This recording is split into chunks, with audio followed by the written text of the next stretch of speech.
Hello everyone and welcome to Doon officers academy. Spotting the errors के हमने कुछ questions already कर चुके हैं। आज हम कुछ और क्वेश्चन करेंगे। So these all are previous year question. Whenever you are giving any examination it is really important that you solve the previous year question. एक तो आपकी प्रैक्टिस हो जाती है एंड सेकेंडली आपको ये पता चलता है कि आप किस टाइप के क्वेश्चंस आएंगे। ये नहीं मैं बोल रही हूँ कि रिपीट होंगे क्वेश्चन, पर जो कॉन्सेप्ट होता है उसी के बेसिस पे आप जितने क्वेश्चन सॉल्व करोगे आपके जो कॉन्सेप्ट है वो ब्रश अप होते जाते हैं, राइट। स्पॉटिंग दी एरर के अगर आपको क्वेश्चन करने हैं तो जो भी आपके ग्रामर के रूल्स होते हैं, right, you must learn the grammar rules. उसके लिए आप क्वेश्चन ज़रूर प्रैक्टिस करो। आपने कोई भी एक पर्टिकुलर टॉपिक पढ़ लिया है, उसके रिलेटेड प्रीवियस ईयर क्वेश्चन है या प्रैक्टिस क्वेश्चन है वो आप ज़रूर करना। इससे पहले जो भी प्रीवियस ईयर की क्वेश्चन वीडियो हम ऑलरेडी अपलोड कर चुके हैं, you must go through them, क्योंकि आपके क्वेश्चन की प्रैक्टिस होती रहेगी and this will really help you in the final examination. जो भी आपके पार्ट ऑफ स्पीच हैं उसकी वीडियोस ऑलरेडी अपलोड हो चुकी है। Do refer to those videos as well, क्योंकि उसमें जो ग्रामर के रूल्स हैं वो बहुत ज़्यादा डिटेल्स में डील किए गए हैं with example. So do that as well. So we will start with question number 1 today. whenever I finish writing down the question, make sure कि आपका एक आंसर ज़रूर आपने निकाला हो, right, and then match your answer with the one that is correct। ठीक है, जो भी करेक्ट आंसर है अगर आपका मैच हो रहा है well and good, but in case नहीं हो पाता है तो एक बार आप वो जो पर्टिकुलर कॉन्सेप्ट है या वो पर्टिकुलर रूल है वो भी एक बार आप रिवाइज कर सकते हो और you can brush up, right. Keep a pen and a notebook with you ready, so that अगर आपको क्वेश्चन नोट डाउन करने हैं या सिर्फ आपको अपना एक कोई भी आपका आंसर है वो नोट डाउन करना है तो उसके लिए एटलीस्ट हमेशा एक पेन और एक पेपर ज़रूर रखना अपने पास। Now the first question is, the novel is interesting. The novel is interesting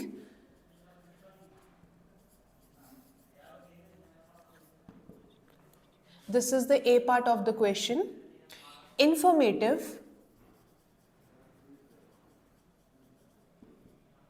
this is your B part, and it is easy to read. Now this is the D part of the question, sorry C part. In case there lies no error तो वो है आपका D option. No error वाला आपका कौन सा है? D वाला ऑप्शन है, right. Go through the question once and tell me कि यहाँ पे क्या आंसर होना चाहिए। क्वेश्चन क्या बोल रहा है? The novel is interesting, informative and it is easy to read. कहीं पे कोई एरर है या फिर कोई एरर नहीं है तो आप कौन सा ऑप्शन करेक्ट करोगे? डी वाला, right. Now novel is interesting, ठीक है, ए पार्ट में कोई आपका कोई एरर नहीं है। Novel is interesting. इंफॉर्मेटिव, जो आपका करेक्ट फॉर्म यूज होना चाहिए था इंफॉर्मेशन का, that is also correct and it is easy to read. अब देखो यहाँ पे कुछ एडजेक्टिव यूज किए गए हैं नॉवल के बारे में और that is the continuation also, ठीक है। Interesting, informative and easy to read, ठीक है। आपको अलग से इसमें किसी प्रोनाउन की या वर्ब की जरूरत नहीं थी क्योंकि ये वाला सेंटेंस जो है उसके एडजेक्टिव कंटिन्यू हो रहे हैं, right. So the error lies in the C part. It should be the novel is interesting, informative and easy to read because this is the, आपने कोई एक नॉवल के बारे में आप कुछ बता रहे हो और वो कंटिन्यूएशन में है, ठीक है। एक ही सेंटेंस में आप नॉवल के बारे में बता रहे हो तो उसके लिए आपको वापस से प्रोनाउन यूज करने की जरूरत नहीं थी, ठीक है। यहाँ पे इट इज की जरूरत नहीं थी, right. So the correct option और the error lies in the C part. तो इस क्वेश्चन का क्या आंसर होना चाहिए? That is your option number C, ठीक है। आई होप आप एक बार क्वेश्चन को पढ़ के खुद आंसर जरूर कर रहे होंगे। नेक्स्ट क्वेश्चन करते हैं। The differential attraction of the sun and the moon have a direct effect, ये है आपका ए part. direct effect in the rising rising and failing, this is your B part, of the tides, ये है आपका C part. अगर कोई भी error नहीं है पूरे सेंटेंस में तब आप डी वाला ऑप्शन चूज करोगे। एक बार पूरा सेंटेंस पढ़ो। The differential attractions of the sun and the moon have a direct effect in the rising and failing of the sun. It should be falling. Question it might be a printing mistake but यहाँ पे falling होना चाहिए था, ठीक है। Rising के साथ आप फॉलिंग का इस्तेमाल करोगे। The differential attraction of the sun and the moon have a direct effect in the rising and falling of the tides. The differential attraction of the sun and the moon, ठीक है। आप देखोगे कि जो tides होती है, right, कभी आपने सी या ओशंस देखे होंगे, उसकी जो वेव्स होती है वो किस पे डिपेंड करती है? It depends upon the position of the sun and the moon, है ना, राइट। मून की पोजीशन क्या करती है? अर्थ के रिस्पेक्ट में टाइड्स को इफेक्ट करती है, right. So the differential attraction of the sun and the moon have a direct effect. Now whenever you, अब आप पहले पार्ट में देखो, उसमें कोई एरर नहीं है, ठीक है। वर्ब जो यूज होना चाहिए था, राइट, आपका सब्जेक्ट और वर्ब के, क्योंकि दो सब्जेक्ट हैं आपके, उसके अकॉर्डिंग यूज किया गया है, right. So in the A part there lies no error. Second part पे आ जाते हैं, in the rising and falling, right. अब आप देखो क्या यहाँ पे करेक्ट प्रीपोजिशन का यूज किया गया है? इन होना चाहिए था, यहाँ पे ऑन होना चाहिए ना, राइट। ऑन द राइजिंग, किसी के ऊपर इफेक्ट हो रहा है, राइट। किसकी वजह से हो रहा है? कि किस तरीके से आपका सूरज या आपके जो मून है, it is how it is rising या फॉलिंग। यहाँ पे बेसिकली मूवमेंट की बात की जा रही है, राइट। जैसे कि कभी आप बोलते हो कि sun rises in the east, sun, it is not the sun that is rising but more over earth जब घूम रही है उसकी वजह से आपको जो पार्ट दिख रहा है सन का, राइट। तो सन जो है वो अपनी इस पोजिशन पे है। So here the preposition used is in, जबकि होना क्या चाहिए था? on आपके preposition का इस्तेमाल करना चाहिए था। तो एरर आपके कौन से पार्ट पे है? बी वाले पार्ट पे, राइट। तो करेक्ट स्टेटमेंट क्या होना चाहिए था? The differential attractions of the sun and the moon have a direct effect on the rising and falling of the tides, alright. तो एरर आपका है बी पार्ट में, ठीक है। नेक्स्ट क्वेश्चन करते हैं।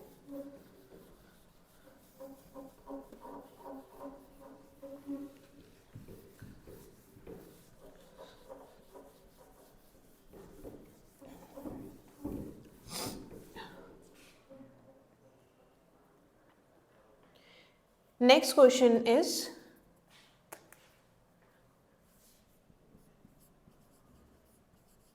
despite of the pills,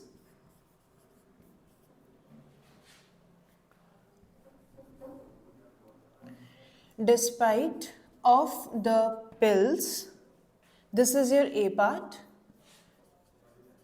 which are available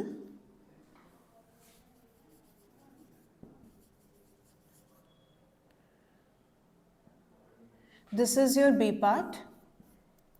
Many people still have, many people still have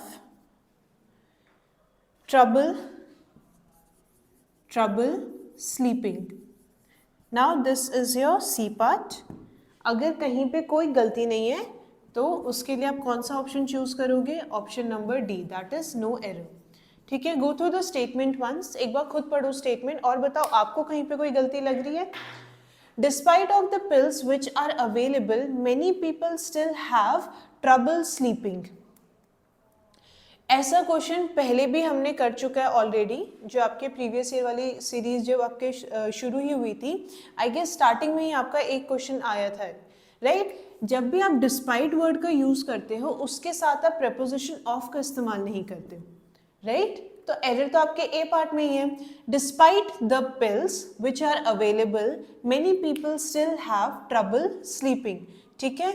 even though there are many pills that are available, जो basically आपको स्लीपिंग में हेल्प करती है, लेकिन उसके बाद भी बहुत सारे लोगों को अभी भी सोने में दिक्कत आती है ना। कुछ लोग होते हैं, जैसे कुछ लोग को इंसोम्निया होता है। I guess we have discuss the word, ये वर्ड हमने डिस्कस भी किया है जब हम वोकैबुलरी वाला पोर्शन कवर कर रहे थे, राइट। इंसोम्निया मतलब होता है जब आपको सोने में दिक्कत होती है, आपको जब नींद नहीं आती है, right. And this is not only एक दिन की बात नहीं है, राइट। इंसोम्निया जिसको होता है उनको काफ़ी बहुत दिन तक उनको नींद ही नहीं आ पाती है, right. And if you do not sleep your body does not feel rested enough, है ना। तो और वो आपके दूसरे जो भी काम है उसको भी इफेक्ट करती है। नेक्स्ट क्वेश्चन डिस्कस करते हैं। सो इन प्रीवियस क्वेश्चन जब भी हमने डिस्कस किया उसमें आपका कहाँ पे एरर है, ए वाले पार्ट में। आप डिस्पाइट ऑफ का वर्ड नहीं यूज करते हो, इट इज ऑलवेज डिस्पाइट, ठीक है। ऑफ का ऑफ प्रीपोजिशन का आपको यूज, इसका ये जो यूज है ऑफ, ठीक है, ऑफ आपको एलिमिनेट करना है यहाँ पे। Now next question is none of the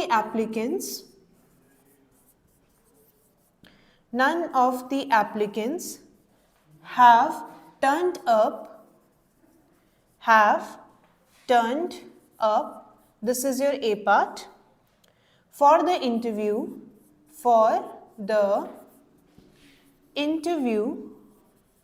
this is your B part, on time C part. अगर कहीं पे कोई गलती नहीं है तो है आपका D option, that is no error, ठीक है। अब एक बार स्टेटमेंट पढ़ो और बताओ कहीं पे गलती है। इन केस कहीं पे कोई भी गलती नहीं है तो आप डी वाला ऑप्शन जो है वो चूज करोगे। None of the applicants have turned up for the interview on time, error कहाँ पे है? मैंने लास्ट जो हम वीडियो में क्वेश्चन डिस्कस कर रहे थे उसमें भी मैंने बात बोली थी, जो भी आपके कुछ फ्रेजल यूसेज हैं, ठीक है, कुछ जो आपके फ्रेज होते हैं, नन ऑफ हो गया, ईच ऑफ, ईच के अगर आप ईच वर्ड का इस्तेमाल कर रहे हो, और else you are using one of the, right, ये कुछ ऐसे आपके फ्रेजेस हैं। इनको जब आप इस्तेमाल करते हो तो उनके साथ आप किस टाइप का नाउन या वर्ब यूज करोगे वो एक बार आप रिवाइज जरूर करना। क्यों? ऐसे क्वेश्चन एटलीस्ट एक तो आते ही हैं। इससे पहले भी हमने ऐसे डिस्कस किया था, राइट, वे जहाँ पे ईच ऑफ था और फिर वन ऑफ द का भी एक बार आया था, राइट। वन ऑफ द अपने साथ कौन सा वर्ब, सॉरी कौन सा नाउन लेता है? Plural, right. ईच अगर आप यूज कर रहे हो तो उसके साथ आप क्या यूज करोगे? नाउन या वर्ब जो होगा वो सिंगुलर होगा। नाउ सिमिलरली यहाँ पे भी क्वेश्चन वैसे ही है, राइट। None of the applicants have turned up for the interview on time. जब भी आप नन ऑफ का इस्तेमाल कर रहे हो ना, तब आप जो वर्ब यहाँ पे यूज करोगे, ठीक है, सॉरी वर्ब नहीं, नन ऑफ के साथ जब आप क्या करते हो, सिंगुलर का इस्तेमाल किया जाता है, ठीक है। Whenever you are using none of, उसके साथ हमेशा आप क्या यूज करते हो? सिंगुलर वर्ब का इस्तेमाल करते हो, ठीक है। तो यहाँ पे देखो, none of the applicants have turned up, ठीक है। हैव क्या है? सिंगुलर है, प्लूरल वर्ब है? इट इज प्लूरल, है ना। हैव के तीन फॉर्म कौन से हैं? एक तो हैव खुद है, हैज है, and then it is had, यही तीन होते हैं। हैव प्लूरल के साथ इस्तेमाल करते हो आप, हैज सिंगुलर के साथ इस्तेमाल करते हो, हैड पास्ट टेंस के लिए इस्तेमाल करते हो आप, राइट। और हैव और हैज आप प्रेजेंट टेंस के लिए इस्तेमाल करते हो। एक और चीज, बस एक आई फर्स्ट पर्सन है जिसके साथ आप हैव का इस्तेमाल करते हो, आई हैज नहीं बोलते हो, राइट। तो एरर यहाँ पे क्या है? Whenever you are using the one of, उसके साथ जो आप वर्ब यूज करोगे दैट शुड बी सिंगुलर, जबकि यहाँ पे दिया क्या गया है? प्लूरल वर्ब दे रखा है, दैट इज हैव। तो यहाँ पे होना क्या चाहिए था? हैज होना चाहिए था। So error lies in the A part, ठीक है। तो कहाँ पे गलती थी? वर्ब में गलती थी। करेक्ट स्टेटमेंट क्या होना चाहिए? None of the applicants has turned up for the interview on time, ठीक है। नेक्स्ट क्वेश्चन करते हैं।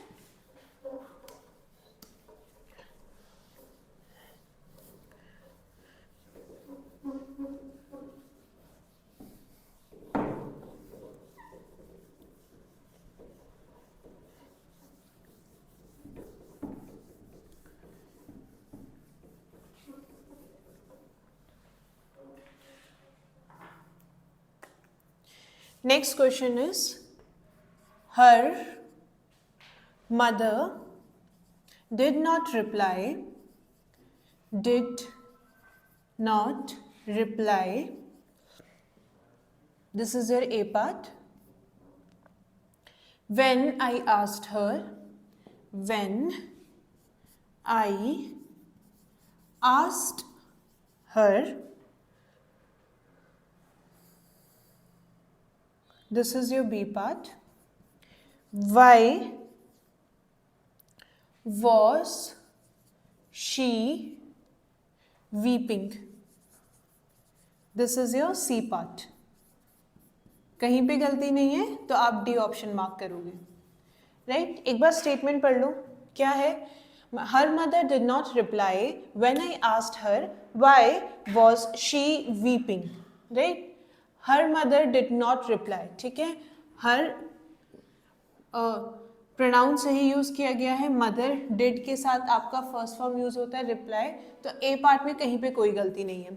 व्हेन आई आस्क्ड हर, ठीक है, जब मैंने उनसे पूछा when I asked her, right, past में होना चाहिए था, सिंपल पास्ट में, that is also correct. Why was she weeping, ठीक है? अब देखो यहाँ पे क्वेश्चन फॉर्म नहीं दिया गया है, राइट? जो ये वर्ड दे, जो आपका सी वाला स्टेटमेंट है वो आपका क्वेश्चन फॉर्म में नहीं है, it is a plain statement, right? अभी क्वेश्चन नहीं पूछा जा रहा है. तो यहाँ पे देखो जो आपके प्रोनाउन और जो आपका वर्ब का इस्तेमाल किया गया है, ठीक है? व्हाई वाज शी वीपिंग और why she was weeping, right? जब भी आप क्वेश्चन में इस्तेमाल करते हो तब उसके पहले आप प्रोनाउन के पहले या फिर जो आपका सब्जेक्ट है उसके पहले आप ऑक्सिलरी वर्ब का इस्तेमाल करते हो, राइट? लेकिन यहाँ पे it is a plain statement, ठीक है? क्वेश्चन नहीं पूछा गया है बट रेदर एक स्टेटमेंट बोला गया है. तो यहाँ पे वॉज की जो पोजिशन थी वो सब्जेक्ट शी जो है उसके बाद आना चाहिए था, राइट? तो एरर आपका कौन से पार्ट पे है? सी वाले पार्ट पे, ठीक है? It should be her mother did not reply when I asked her why she was weeping. ठीक है? Weeping का मतलब क्या होता है? रोना. नेक्स्ट क्वेश्चन पे आते हैं. The oxygen content of Mars is not, this is your A part, sufficient enough to support life. This is your B part. As we know it.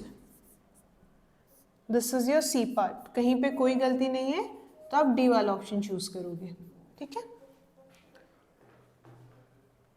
The oxygen content of Mars is not sufficient enough to support life as we know it. कहाँ पे गलती है या कहीं पे कोई गलती नहीं है? The oxygen content of Mars is not. A part में तो कहीं पे कोई गलती नहीं, the oxygen content of Mars is not, ठीक है? Sufficient enough to support life, sufficient enough to support life as we know it, as we know it, ठीक है? इस पूरे स्टेटमेंट में कहीं पे कोई गलती नहीं है, राइट? इस क्वेश्चन में कहीं पे कोई एरर नहीं है. बहुत बार कुछ आपको ऐसे भी स्टेटमेंट दिए जाते हैं कहीं पे जिसमें कोई एरर नहीं होता, राइट? जो आपका सेंटेंस है ग्रामेटिकली सही है तब आप क्या ऑप्शन चूज करोगे? D option, right? सो इस पर्टिकुलर स्टेटमेंट में कहीं पे कोई भी गलती नहीं है, राइट? एक और क्वेश्चन कर लेते हैं.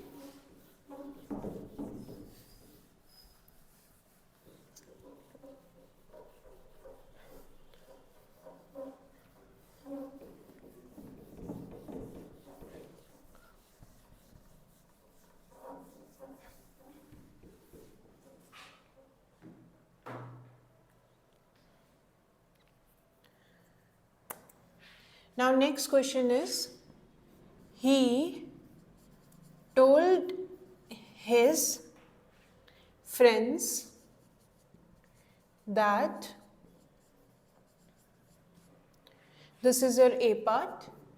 Each of them should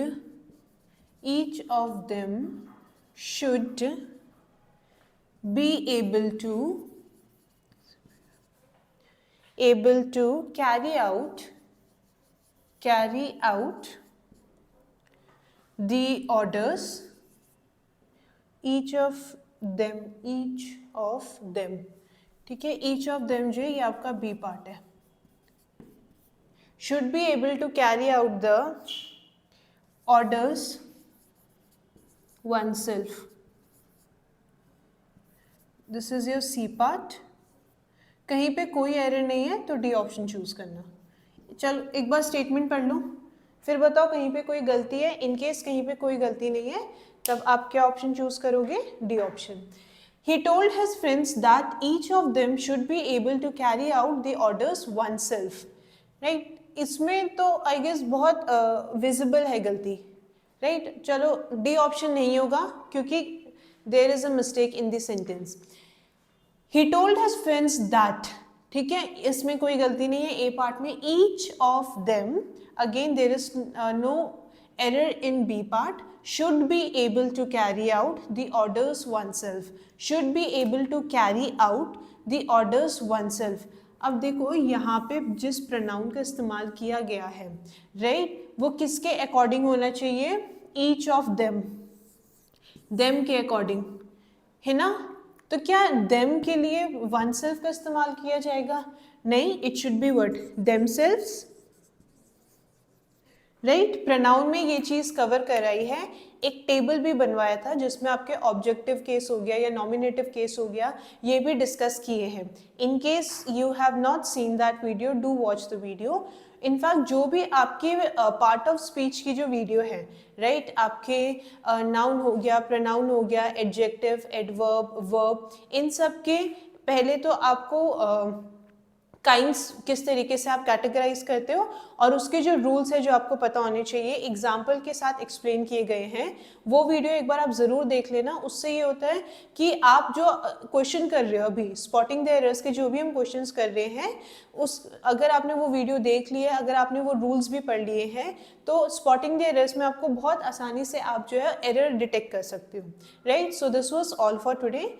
अगर आप दून ऑफिसर्स अकेडमी के ऑफलाइन बैच से जुड़ना चाहते हो तो जो आपको स्क्रीन पर नंबर दिए गए हैं, you can contact on those number and you can enrol yourself. So this was all for today. Thank you and have a good day to you all.